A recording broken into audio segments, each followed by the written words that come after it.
Hello friends, welcome to Historical Pulse on this channel. You will see the video about the world top in history on this channel. Your knowledge will be increase and your mind will be refresh. Let's view the video. India's struggle for independence, 1857 to 1947. The first spark, 1857, Revolt and the awakening of resistance. The seeds of discontent. By the mid-19th century, the British East India Company had become more than just a trading body. It was ruling vast regions of India with an iron fist. Policies like doctrine of lapse, heavy taxation, land dispossession, and forced westernization created widespread unrest.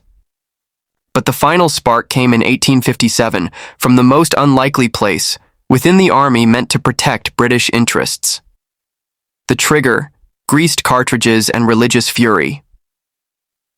The immediate cause? A rifle cartridge. The new Enfield rifles required soldiers to bite open greased cartridges rumored to be coated in cow and pig fat, offensive to both Hindus and Muslims. This act ignited long-held religious and cultural tensions. Sepoys, Indian soldiers in British service, revolted in Meerut on May 10, 1857, a spark that lit the fire of rebellion across northern India. The rebellion spreads like wildfire. From Meerut, the uprising spread to Delhi, Kanpur, Lucknow, and Jhansi. The mutineers declared the aging Bahadur Shah Zafar as the symbolic emperor of Hindustan.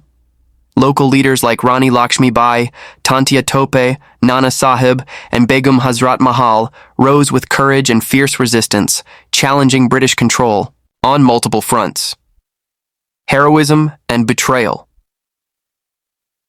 The rebellion wasn't just about arms, it was about reclaiming identity and sovereignty. Rani Lakshmi Bai, with sword in hand, led her troops valiantly in Jhansi. Her resistance became legend. But internal divisions, lack of coordination, and the superior British weaponry led to major defeats. Many Indian rulers remained loyal to the British, weakening the unity of the rebellion. Bloodshed and retaliation. The British response was brutal. Entire villages were burned. Rebels and civilians alike were executed. In Delhi, Lucknow, and Kanpur, thousands were killed. The uprising had failed, but it had shaken the empire to its core. The real impact, not a failure, but a beginning. Though suppressed by 1858, the revolt of 1857 marked a turning point in Indian history. It ended the rule of the East India Company. The British Crown took direct control of India, leading to Queen Victoria's proclamation. Indians began to see themselves as one people with a common cause. A new national consciousness was born. Rise of nationalism. Birth of the Indian. National Congress. From rebellion to reform. After the crushing of the 1857 revolt, India entered a new phase. The British Crown imposed tighter control, but resistance didn't die. It transformed. Educated Indians began to question colonial policies using words, newspapers, and petitions. A new class of leaders emerged, influenced by Western ideas of democracy and rights, yet deeply rooted in Indian identity. The role of English education and the press. The British introduced English education, intending to create loyal civil servants. Ironically, it backfired. Thinkers like Raja Ram Mohan Roy, Ishwar Chandra Vidyasagar, and Dadabhai Nauroji used this knowledge to challenge colonial rule. The printing press gave rise to journals like The Hindu, Amrita Bazar Patrika, and Kasari, spreading nationalist thought across the country. The formation of the Indian National Congress, 1885. In December 1885, 72 delegates from Ba across India met in Bombay, giving birth to the Indian National Congress, INC. Its founders, A.O. Hume, W.C. Banerjee, Dadabhai Nauroji, and others, aimed to create a platform for Indians to voice their demands peacefully. Though initially loyal to the Crown, the INC became the launchpad of the freedom struggle. The early nationalists, petition, protest, and persuasion. The first generation of Congress leaders, known as moderates, believed in constitutional methods. They wrote petitions, speeches, and appeals to the British Parliament.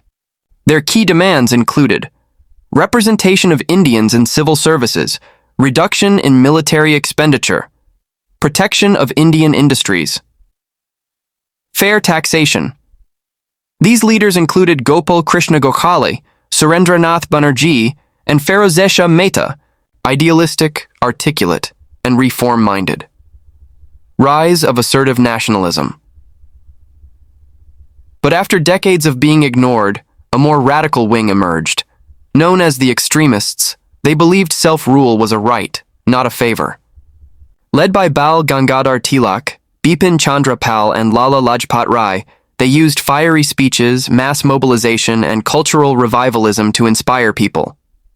Tilak's famous slogan, "Swaraj is my birthright and I shall have it," became a national war cry. Uniting through festivals and symbols. Tilak popularized Ganesh Chaturthi and Shivaji Jayanti to build Hindu unity and pride. Songs like Vande Mataram from Bankim Chandra's Anandamath became symbols of defiance. Nationalism was no longer confined to elites. It was entering the hearts of ordinary Indians. British divide and rule. Alarmed by rising unity, the British tried to divide Indians along religious lines. In 1905, Lord Curzon partitioned Bengal, a move that enraged Indians. Massive protests, boycotts of British goods, and Swadeshi movements swept across the nation. Bengal's unity and resistance inspired future struggles. Seeds of mass movements. Though INC still lacked mass support, it had laid the foundation. The contrast between moderates and extremists shaped future strategies. By the early 20th century, India was no longer silent. Nationalism had become a people's movement, and it was just beginning. Revolution and reform, from Jallianwala Bagh to non-cooperation. The spark that shook a nation, Jallianwala Bagh Massacre, 1919, April 13, 1919. Thousands gathered peacefully in Jallianwala Bagh, Amritsar, to protest the Revolt Act, a draconian law allowing detention without trial. Without warning, General Dyer ordered his troops to open fire on the unarmed crowd. The bullets rained down for 10 terrifying minutes. Over 1,000 people were killed. India was stunned. Grief turned into rage. The illusion of British fairness was shattered forever. Even loyalists began questioning British rule. The massacre became the turning point in Gandhi's transformation from reformer to revolutionary. Gandhi rises. The Mahatma enters the national stage Mohandas. Karamchand Gandhi, already known for his non-violent movement in South Africa, now became the face of Indian resistance. He brought a powerful tool, satyagraha, or non-violent resistance. His strategy was not just protest, but moral war. Gandhi's simple life, his khadi clothes, and his message of unity and peace resonated deeply with the masses. He wasn't just a leader, he became a symbol of hope. Launch of the non-cooperation movement, 1920. Fueled by the Jallianwala outrage and discontent post-WWI, Gandhi launched the non-cooperation movement. Indians were urged to boycott British schools, courts, and goods, resign from government jobs, burn foreign clothes, promote Swadeshi, local goods. The movement became a national wave of civil disobedience. Lawyers like C.R. Das gave up their practice. Students left colleges. Workers went on strikes. The people had found their voice. Unity in action. Hindus and Muslims together. The Khilafat movement, launched to protect the Caliph in Turkey, merged with Gandhi's campaign. This rare moment saw Hindus and Muslims stand shoulder to shoulder. It was one of the most united moments in the freedom struggle. Tragedy at Chowri Chowra, Gandhi's withdrawal. February 1922. In Chowri Chowra, angry protesters set a police station on fire, killing 22 policemen. Gandhi was shocked. True to his principles, He called off the movement immediately, fearing it was turning violent. Many leaders disagreed, but Gandhi stood firm. Aftermath, a pause but not an end. Though non-cooperation ended, it awakened the nation. Millions had participated in politics for the first time. Gandhi had turned freedom into a people's mission. The British knew this was no longer the India of 1857. Divide and unite, Salt March, quit India, and the demand for Pakistan. The Salt March, a symbolic earthquake, 1930. British laws made even salt, a natural resource, illegal to collect. Gandhi chose this humble item to launch a revolution. In March 1930, he marched 240 miles from Sabarmati to Dandi, picking up a fistful of salt and breaking the law. This simple act became international news. Thousands joined the Salt Satyagraha. Women, students, villagers, all marched in defiance. British jails filled up, but Gandhi had proven a point. India didn't need violence to break chains. Civil disobedience movement, a nation on the move. The Salt March launched the civil disobedience movement. Indians across the country refused to pay taxes, boycotted British goods, and defied unjust laws. Brutal lathi charges and mass arrests followed. Yet the movement gained momentum. Gandhi was arrested, released, and re-arrested. Negotiations with the British began but achieved little. Still, the foundation of mass resistance was now unshakable. Round table conferences. Hope meets frustration. The British invited Indian leaders to London for discussions. Gandhi attended the Second Round Table Conference in 1931 as the sole Congress representative. But differences with the British and internal rifts made progress impossible. Disappointment followed. The dream of Swaraj still felt far away. The rise of the Muslim League and demand for Pakistan. As nationalism rose, so did divisions.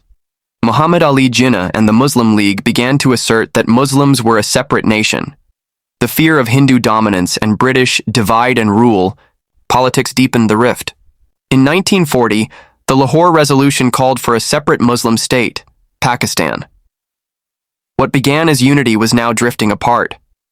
Communal tensions grew, and the dream of a united India faced its biggest challenge.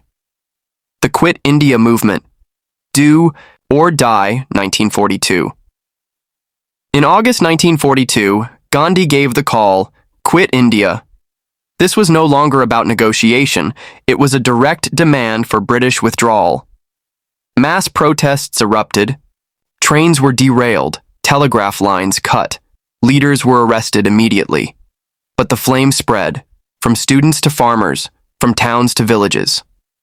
Though brutally crushed, the Quit India movement shook the empire. The British realized their days in India were numbered. World War II and the tipping point. The war weakened Britain. Soldiers were needed elsewhere.